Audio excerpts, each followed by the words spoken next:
भाजपा प्रवक्ता नुपुर शर्मा के द्वारा जो हजरत मोहम्मद पर टिप्पणी की गई थी, उसको लेकर कानपुर में दो पक्षों के बीच में हुई हिंसा को लेकर पूरे प्रदेश भर में भय का माहौल उत्पन्न हो गया था। इसी तरह की घटना को लेकर कानपुर हिंसा के बाद उसका असर पूरे प्रदेश भर में देखने को मिल रहा है, जहां अराजक तत्वों द्वारा जगह जगह लोगों के बीच में एक भय का माहौल बना दिया गया है। वहीं इन्हीं अराजक तत्वों द्वारा पूरे प्रदेश भर में कल होने वाली जुमा की नमाज के बाद धरना प्रदर्शन जैसी अफवाहें पूरे प्रदेश में फैली हुई हैं, जिसको लेकर प्रदेश सरकार ने उत्तर प्रदेश के सभी जिलों में हाई अलर्ट जारी कर दिया गया है। इसी क्रम में रायबरेली एसपी के निर्देश में additional SP Vishwajeet Srivastava, CO city Vandana Singh व सदर कोतवाल में फोर्स समेत रायबरेली जिले के मैदानपुर से हजरत मौलाना अली मियां की मस्जिद में जाकर रूट मार्च किया। साथ ही शांति व्यवस्था बनाए रखने की अपील की और कहा, यदि कोई ऐसे अराजक तत्व किसी भी प्रकार की शरारत करने की कोशिश करते हैं तो इनके खिलाफ सख्त से सख्त कार्रवाई होगी। वहीं इन सब मामलों की निंदा करते हुए शहर काजी सैयद बिलाल अब्दुल हई हसीनी ने किसी भी प्रकार अफवाहों पर गौर न करने की अपील की। साथ ही पूरे प्रदेश की आवाम से अपील करते हुए कहा, जुमा की नमाज के बाद सभी लोग अपने अपने घरों को जाएंगे और शांति व्यवस्था कायम रखेंगे।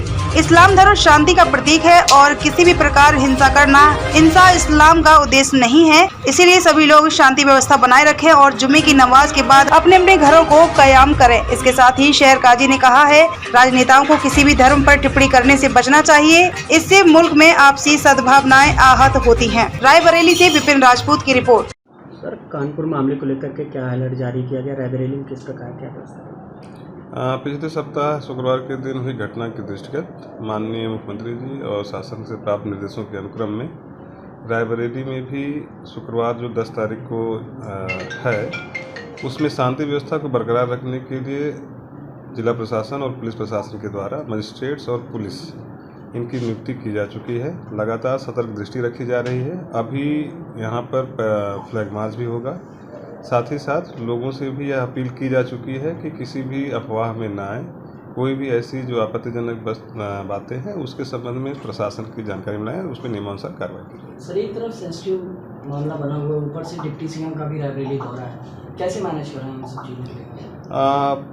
माननीय उप मुख्यमंत्री जी के कार्यक्रम के दृष्टिगत चूँकि यहाँ पर लगभग 2000 लोग हैं जिनके साथ में माननीय उप मुख्यमंत्री द्वारा संवाद स्थापित किया जाएगा, उसके लिए भी हमारी पूरी तैयारी है।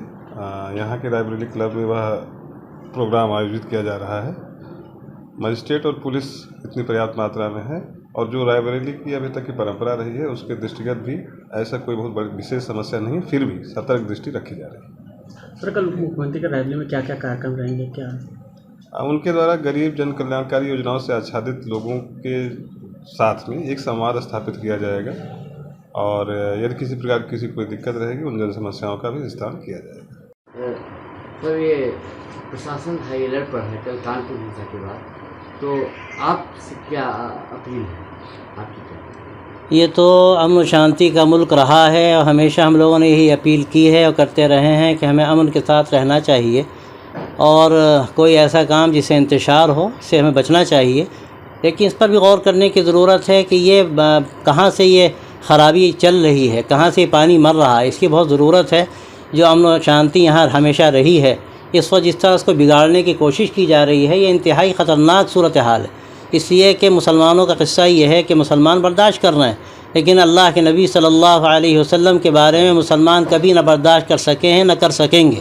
अगर आप सल्लल्लाहु अलैहि वसल्लम की शान में गुस्ताखी होगी तो मुसलमान सब कुछ कुर्बान करने को तैयार हैं। हमारी जानें कुर्बान हो, हमारे लड़के कुर्बान हो, हमारी औलाद कुर्बान हो, हमारे माँ बाप कुर्बान हो, सब कुछ कुर्बान हो जाए, लेकिन ये बर्दाश्त नहीं कि हुजूर पाक सल्लल्लाहु अलैहि वसल्लम की शान में गुस्ताखी हो।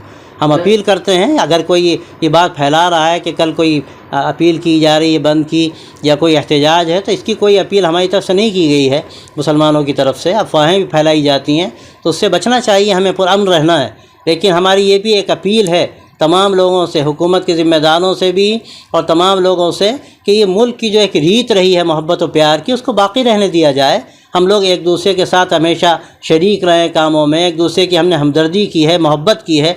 आखिर इसको क्यों ख़त्म किया जा रहा है? इसमें कौन सा मज़ा है ज़िंदगी का? अगर हमारे अंदर नफ़रतें पैदा हों, नफ़रतों को दूर करने की हमें कोशिश करनी है। और ये जब होगी कि जो जिस मज़हब पर अमल कर रहा है उसको करने दिया जाए। ये सेकुलर मुल्क है, इसकी बुनियाद रखी गई है 3 बातों पर, डेमोक्रेसी, सेकुलरिज्म और नॉन वायलेंस। इसको हमें बाकी रखना है। कोई भी अगर इसके ख़िलाफ़ आगे बढ़ता है तो हमें हाथ रोकना पड़ेगा। हम जिस कश्ती के सवार हैं, ये कश्ती है, ऊपर भी कुछ लोग हैं, नीचे भी कुछ लोग हैं। अब कोई अगर इस कश्ती में सुराख कर रहा है तो हमें हाथ पकड़ना पड़ेगा उसका। तो हमें ये देखना है कि पानी कहाँ मर रहा है, और इसमें हमारे ज़िम्मेदारों को सोचना चाहिए। इस मोहब्बत के साथ और प्यार के साथ जो मुल्क चला है, इसको ऐसे ही चलने दिया जाए और हम एक दूसरे के साथ मिलजुल कर रहे हैं। हर तरह की नफ़रतों को ख़त्म किया जाए, इसके लिए कोशिशें की जाएं तो हालात खुद ब खुद ठीक हो जाएंगे। और अगर नफ़रतें फैलाई जाएंगी तो हालात बिगड़ेंगे। और किसी मज़हब के बड़े को कोई नहीं कहता कि बुरा कहा जाए। और ये बात तो मुसलमानों के लिए नाकाबिल बर्दाश्त है कि अल्लाह के नबी सल्लल्लाहु अलैहि वसल्लम के बारे में जो ज़बानें खोली जाती रही हैं अब तक, ये हमें ताज्जुब था कि अब तक कैसे हालात पुरसुकून रहे। हालात तो बिगड़ जाएंगे अगर ये इस पर रोक न लगाई गई। इसलिए हमारी अपील है कि रोक लगाई जाए।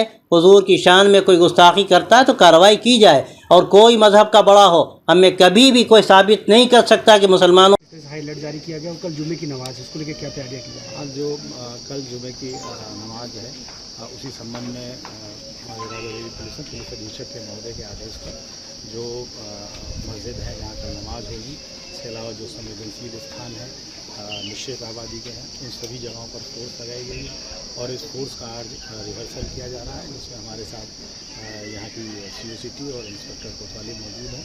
और इसके अतिरिक्त पूरे जनपद में जितनी भी जगह हमारे पड़ेंगी आ रही हैं, सभी जगह फोर्स लगाया जाएगा जो निश्चित आबादी के हैं, और उन पर भी फोर्स लगाया जा रहा है। और फायर ब्रिगेड की गाड़ियाँ भी अलर्ट पे हैं। इसके अतिरिक्त हमारा जो इंटेलिजेंस यूनिट है वो भी अलर्ट मोड पे है। और बाकी अन्य जगहों पर जो लोकल क्षेत्राधिकारी उप जिलाधिकारी हैं वो साथ में रहकर सब संवेदनशील स्थानों का भ्रमण करेंगे, जिससे कि कल सब कुछ शांति रहेगा। फुट जम नहीं हो और जो अराजक तत्व उनको किस तरह का मैसेज दिए? हाँ, उनको बहुत स्पष्ट मैसेज है कि अगर कुछ भी कहीं भी कोई गड़बड़ होगी तो बहुत सख्त कार्रवाई की जाएगी।